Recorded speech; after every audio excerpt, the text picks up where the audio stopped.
নমস্কার বন্ধুরা, তোমাদের সকলকে সুনীর হেসেল চ্যানেলে স্বাগত। দেখি আজকে আমার ছোট মেয়ে কী খেতে চায়। মাম্মাম কী খাবি? মা পনিরের বোরিং রেসিপি খেতে খেতে আমি বোর হয়ে গেলাম, নিউ কিছু ট্রাই করো না। আজকে বানাই, চল তাহলে পনির ভাপা বানানোর জন্য প্রথমে পনিরগুলোকে এইভাবে টুকরো টুকরো করে কেটে নিতে হবে। তারপর মশলার জন্য আমাদের লাগবে পোস্ত, কালো সর্ষে, কাজু বাদাম আর কাঁচা লঙ্কার কিছুটা পরিমাণ লেবু। এরপর দেখতে পাচ্ছ আমরা সব মশলাগুলোকে মিক্সিং জারে নিয়ে নিলাম। তারপর কিছুটা নুন আর টক দই আমি দিয়ে দিলাম।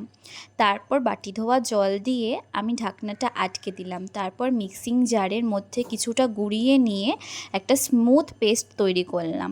কেটে রাখা পনিরগুলোর মধ্যে হলুদ গুঁড়ো আর ওই যেই পেস্টটা বানিয়েছিলাম সেই পেস্টটা দিয়ে ভালো করে মাখিয়ে নিতে হবে, যেভাবে আমি মাখিয়ে নিলাম। মাখিয়ে ঝাঁকিয়ে একদম সুন্দর করে পনিরগুলো এপিট ওপিট করে পাল্টে নিতে হবে, যেইভাবে ভিডিওতে দেখানো হচ্ছে সেইভাবে। এরকমভাবে ভালো করে সবটা মাখিয়ে নিতে হবে। দেখো বন্ধুরা, আমি সবটা এখানে মাখিয়ে নিয়েছি। মাখিয়ে নেওয়ার পর আমি কিছুটা পরিমাণ সর্ষের তেল এর মধ্যে দিয়ে দিলাম। তারপর একটা টিফিন কৌটার মধ্যে কিছুটা পরিমাণ সর্ষের তেল দিয়ে পনিরগুলোকে বসিয়ে দিচ্ছি। দেখো এইভাবে পনিরগুলোকে বসিয়ে দিতে হবে।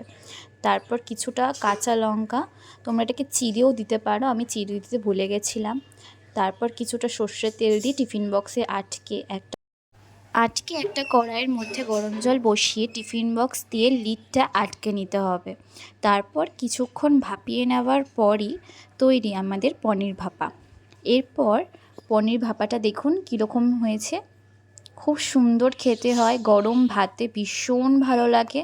আমরা এইভাবে পরিবেশন করেছিলাম গরম ভাতে, ডালের সঙ্গে শসা, পেঁয়াজ, লেবু কেটে আমরা গরম ভাতে খুব মজা করলাম। কিরে মাম্মাম, কেমন হয়েছে? দারুণ মাম্মাম।